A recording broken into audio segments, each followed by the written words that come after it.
So hi everyone, welcome to my channel और welcome back अगर आप नए हो। मेरा नाम है Srishti and this is going to be yet another story time video जो कि मेरे खुद के साथ हुआ था। अब तक मैंने जितनी भी स्टोरी शेयर की है वो सब मेरे खुद के साथ ही हुई है क्योंकि इतने कांड होते रहते हैं मेरे साथ। तो ये वाली स्टोरी जो है ये हुई थी मेरे साथ, मेरी पूरे परिवार के साथ 2022 में अराउंड जून में नेपाल में। So let's get this story started. Also अगर आप कहीं ट्रैवल करना चाहते हो then Nepal should be on your bucket list because I am literally speechless. वहाँ पे पोखरा एंड काठमांडू एंड लुम्बिनी बहुत सारी प्लेसेस है जो कि आप घूम सकते हो।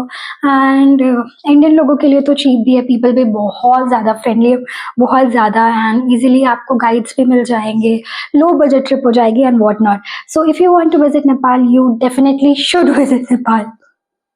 ओके सो बिना किसी बकवास के सीधे स्टोरी पे आते।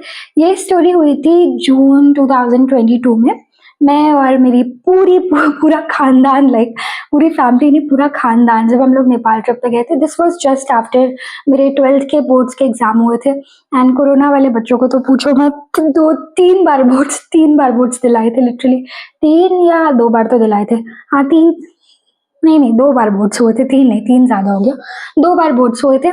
तो मेरा जो बोर्ड का एग्ज़ाम था that started in February and the last examination was on 10th of June. सोचो इतना लंबा बोर्ड का पेपर किसका चलता है यार, पर मेरा चला था। दुख दर्द पीड़ा, पर कोई बात नहीं। 10th को मेरे एग्जाम खत्म हुए एंड 12th को हमारा प्लान था कि हम लोग पूरी फैमिली, मेरे पापा मम्मी, मेरी दोनों बहनें, मेरी बुआ और उनके बच्चे, और मेरे पापा के दोस्त और उनके बच्चे, मतलब बहुत सारे लोग थे। सो हम सब ने ना एक ट्रैवलर बुक कराई थी और हमारा प्लान था कि हम लोग 12th को मेरा एग्ज़ाम हो जाने के बाद निकलेंगे एंड 3-4 दिन की ट्रिप करने के बाद हम लोग वापस गोरखपुर आ जाएंगे। एंड सबको थोड़ा थोड़ा कंट्रीब्यूट किया था टू दिस ट्रिप। सो क्या होता है कि 12th को हम लोग निकलते हैं एंड सबसे पहले हम लोग जाते हैं लुम्बिनी। वहाँ पे तो आई डोंट नो, लुम्बिनी में उस दिन बहुत ज़्यादा गर्मी थी, but why am I even complaining, क्योंकि हम लोग जून में जा रहे हैं एंड उस दिन काफ़ी ज़्यादा गर्मी थी। तो एक दिन में हम लोगों ने पूरा लुम्बिनी का ट्रिप किया एंड शाम को हम लोग निकल गए पोखरा के लिए। एंड पोखरा जाते हुए जो व्यूज़ थे भाई, और जैसे जैसे मौसम ठंडा होते जा रहा था, इतने प्यारे प्यारे वाटरफॉल्स। आई डोंट नो मैं कौन से रास्ते से गई थी but the views were so good. And फिर हम लोगों ने लाइक इसके पहले हम लोग ने जो बॉर्डर क्रॉस किया था तो मेरा कोविड टेस्ट भी हुआ, तो जो लाइफ में पहली और आखिरी बार मैंने कराए थे, note such a horrible experience, not recommended. तो इसके बाद जब हम लोग पोखरा जा रहे थे काफ़ी अच्छे व्यूज़ थे, काफ़ी मज़ा आया हमें पोखरा जाते जाते। काफ़ी रात हो गई थी बट जो हमारे ड्राइवर भैया थे वो काफ़ी ज़्यादा, लाइक वो जो ट्रैवलर बुक कराई थी हमने, वो लोगों ने ही ड्राइवर को भेजा था। एंड ये जो ड्राइवर भैया थे, फॉर कॉन्टेक्स्ट, ये यही ट्रिप्स कराते रहते। नेपाल से गोरखपुर लोगों को ट्रिप कराना, गोरखपुर से नेपाल कराना, बेसिकली इंडिया और नेपाल के बीच में ये ट्रिप्स कराते हैं हमारे जैसे टूरिस्ट लोगों को। तो ये काफ़ी ज़्यादा एक्सपीरियंस थे एंड ये हमें पोखरा ले गया। रात में हम कुछ 11-12 बजे पहुँचे एंड इट वॉज रेनिंग। सो पहाड़ों में जब बारिश होती है तो कितना अच्छा लगता है ना। एंड रास्ते में तो हमने कई जगह रुक के भी चाय नाश्ता किया and the views, oh my God, I am not even kidding, कितने प्यारे व्यूज़ थे। मुझे बहुत मज़ा आया था इस ट्रिप में, बहुत बहुत बहुत ज़्यादा, except for this one incident that I am going to tell you guys. तो हम लोग पोखरा पहुँचे, रात में पहुँचे थे, बारिश हो रही थी एंड हमारा प्लान था कि हम पूरी फैमिली जाके रेस्टोरेंट में बाहर खाएंगे, बट फूटी किस्मत हमारी, रेस्टोरेंट पूरा बुक हो रखा था। तो हमने वापस अपने होटल चले गए, होटल में कुछ कुछ खा लिया होटल में मंगा के। होटल का खाना उतना कुछ अच्छा नहीं था बट रूम बहुत ज़्यादा अमेजिंग था, बहुत प्रिटी रूम था। फिर हम सब सो गए। नेक्स्ट डे 2-3 दिन हम लोग पोखरा में थे। पोखरा में हमने बहुत सारे प्लेसेस कवर किए। बाय द वे मेरे पास इन सब के व्लॉग्स भी पड़े हुए हैं, अगर आप लोग चाहते हो कि मैं पोस्ट करूँ। मैंने 2022 में रिकॉर्ड तो कर लिया था बट मैंने कभी पोस्ट नहीं किया। So if you guys want me to post those vlogs please बोलना, हाँ, तो मैं ज़रूर कर दूँगी, because I want people to see me talking और सी मी वॉकिंग या वॉकिंग एज वेल, बट उसके सिवा व्लॉगिंग भी। तो अगर आप चाहते हो मैं वो पोस्ट करूँ तो मैं पोस्ट कर सकती हूँ, प्लीज़ मुझे बता देना अगर आप लोग चाहते हो। And if somebody is watching from Nepal then so much love to you guys. Also comment ज़रूर करना अगर आप नेपाल से देख रहे हो। ओके, सो पोखरा से हमारा प्लान था कि अब पोखरा से हम लोग काठमांडू जाएँगे एंड फिर काठमांडू से हम लोग वापस घर चले जाएँगे। तो सब कुछ पोखरा में खूब मज़े कर लिए एंड हम लोगों का तो मन नहीं कर रहा था कि हम लोग पोखरा से जाएँ, इतना अच्छा लग रहा था हमें पोखरा में। काठमांडू जाने का हमारा बिल्कुल मन नहीं था। एंड फिर हम लोग काठमांडू के लिए निकले सुबह अराउंड कुछ 8-9 बजे। काफ़ी ज़्यादा फॉगी था, काफ़ी ज़्यादा बारिश हो रही थी, तो काफ़ी ज़्यादा ट्रैफिक भी लगा हुआ था क्योंकि बीच में कहीं लैंडस्लाइड हो गई थी, स्टार्टिंग ऑफ द ट्रिप में ही कहीं लैंडस्लाइड हो गई थी। तो हम लोग 2-3 घंटे तक तो ट्रैफिक में ही फँसे रहे। फिर ट्रैफिक खुला तो फिर हम लोग आगे गए। ट्रिप वाज़ गोइंग वेल, हम लोगों ने कहीं चाय ब्रेक भी लिया। बट उसके बाद क्या हुआ, यू वोंट बिलीव मी, हम लोग धीरे-धीरे बारिश स्टार्ट हुई एंड पहाड़ों पे बारिश बहुत सुंदर लगती है। बट कब ये बारिश ऐसा डिज़ास्टर में बदल जाए, यू नेवर नो। जो लोग पहाड़ पे रहते होंगे वो लोग तो रिलेट कर सकते होंगे। एंड हम लोग जहाँ पे रहते हैं वहाँ पे बिल्कुल पहाड़ नहीं है। ये पहाड़ों का हमारा पहला एक्सपीरियंस है ऐसे, क्योंकि ये पहली ट्रिप है जहाँ मैं गई हूँ पहाड़ों पे।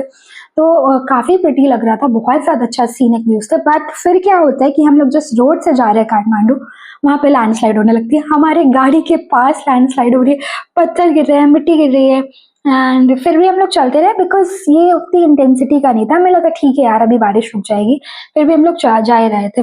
फिर एक मोड़ आता है कि एक रास्ता आता है कि यहाँ पे जो है आपका रोड है, यहाँ पे पहाड़ है एंड यहाँ पे बड़ी-सी नदी है एंड वो नदी काफ़ी ज़्यादा काम थी, काफ़ी ज़्यादा अच्छा था, उसमें पानी बिल्कुल नहीं था।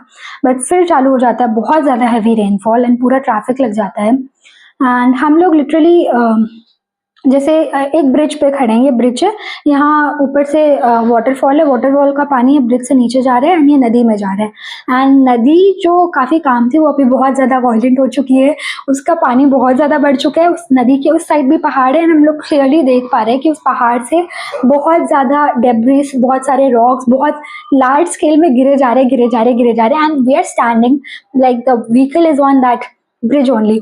और इतना ज़्यादा पानी वाटरफॉल से आ रहा है, वाटरफॉल जो कि बहुत काम और बहुत पीसफुल लग रहा था, इतना ज़्यादा पानी उसमें से आ रहा है कि लग रहा है कि वो ये ब्रिज को ही बहा ले जाएगा।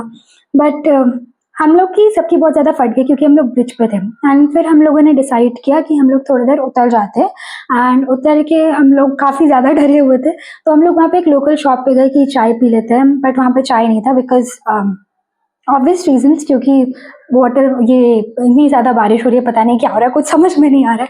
तो वो उन लोगों ने हमें काढ़ा ऑफ़र किया, हमने काढ़ा पिया एंड वो लोग बहुत ज़्यादा सपोर्टिव थे। नेपाल के लोग आई डोंट नो बहुत ज़्यादा सपोर्टिव थे। उन लोगों ने बोला कि ऐसा होता रहता है, आप डरो मत, आप डरो मत। बट फिर क्या होता है कि बारिश और ज़्यादा तेज़ हो जाती है और ये लैंडस्लाइड वगैरह बहुत ज़्यादा और होने लगता है एंड हम लोग वापस से जाके वो गाड़ी में बैठ चुके थे जो कि ब्रिज पे खड़ी है, जो कि कभी भी गिर सकता है ऐसा लग रहा था मुझे। अब पता नहीं वो गिरता कि नहीं, बट ऐसा लग रहा था because that bridge was literally shaking like this and आप आगे नहीं जा सकते, आप पीछे नहीं जा सकते क्योंकि गाड़ियाँ हैं एंड आप बस यहाँ पे एक माउंटेन पे जो स्टॉल है आप वहाँ पे जा सकते हैं एंड उसी माउंटेन का से लैंडस्लाइड हो रही है जिस पे वो स्टॉल है चाय वाला। तो फिर हम लोगों ने सोचा कि चलो गाड़ी में बैठते हैं, गाड़ी में बैठना सेफ है, कहीं ना कहीं तो बैठना पड़ेगा। फिर हम गाड़ी में जाके बैठ गए। By the way this is the picture, वो स्टॉल के पास में आग लगी दुनिया में, हम अपनी मस्ती में, ये वाली फोटो मेरी है।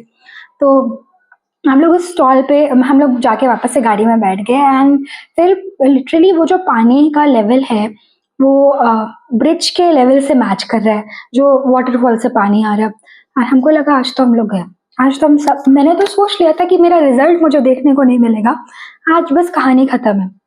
बट फिर हमारे जो ड्राइवर अंकल थे जो कि बहुत ज़्यादा एक्सपीरियंस थे, उन्होंने 360 डिग्री टर्न लिया ट्रैवलर का एंड हम लोग पीछे गए, लिटरल 360। इतनी सी स्पेस ने बंदे ने पूरी गाड़ी घुमा दी, आगे भी गाड़ियाँ पीछे भी गाड़ियाँ एंड हम लोग पीछे चले गए, सबसे पीछे चले गए कि ये सब खत्म एंड ब्रिज पर से सारी गाड़ियाँ हट गई थी। फिर 4-5 घंटे हम लोग सेम स्पॉट पर है जहाँ पे हम लोग थे, बारिश नहीं रुक रही थी, लैंडस्लाइड हुए जा रहा था। मुझे तो लगा हम लोग गए, बट नहीं गए। फिर 4-5 घंटे बाद ट्रैफिक खुला तो पता चला कि हम लोग जहाँ पे जिस ब्रिज पे थे उसके आगे 2 गाड़ियों के बाद जो गाड़ी थी उस पे एक बहुत बड़ा-सा पत्थर गिर चुका था एंड उसमें जितने लोग थे शायद वो लोग मर चुके थे। एंड वो नज़ारा मेरे दिमाग से आज भी नहीं भूलता बिकॉज़ वो बोलेरो गाड़ी थी एंड वो गाड़ी पूरी पिचक चुकी थी। बहुत बड़ा-सा पत्थर गिरा हुआ था। It was blood everywhere and मैं तो नेपाल के मैनेजमेंट को आई रियली लाइक काफ़ी अच्छा मैनेजमेंट था कि इतना बड़ा लैंडस्लाइड होने के बाद भी वो गाड़ी पूरी ढक चुकी है डेब्रिस से, इतना ज़्यादा लैंडस्लाइड है। उन लोगों ने 4-5 घंटे में वो सारा काम करके रास्ता खोला ताकि गाड़ियाँ जा पाएँ एंड वो लोग गाड़ियों को गाइड भी कर रहे थे कि आप इधर जाओ, इधर से रास्ता खराब है, इधर से, क्योंकि गूगल मैप से यार बस कहने की चीज़ है, उसमें अपडेट कुछ नहीं होता। तो ये जो नेपाल के मैनेजमेंट वाले लोग थे, and I think I also see the police force, मतलब मुझे कंफर्म नहीं है कौन सी फोर्स थी वो जो लोगों की हेल्प कर रहे थे, बट एक रेस्क्यू टीम थी और रेस्क्यू टीम के सिवा एक और टीम थी जिन लोगों ने इंडियन पुलिस ऑफिसर्स जो होते हैं वैसे कपड़े पहने थे, बट वो लोग नेपाल के ही ऑफिसर्स थे।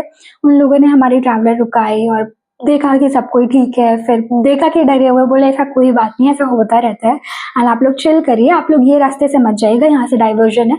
तो हम लोग फिर पूरे रास्ते हम लोग 2-3 बजे आई थिंक काठमांडू पहुंचे थे, बिकॉज बहुत ज़्यादा डाइवर्जन्स थे एंड पूरे रास्ते बस भगवान का नाम लेते लेते हम लोग पहुंचे।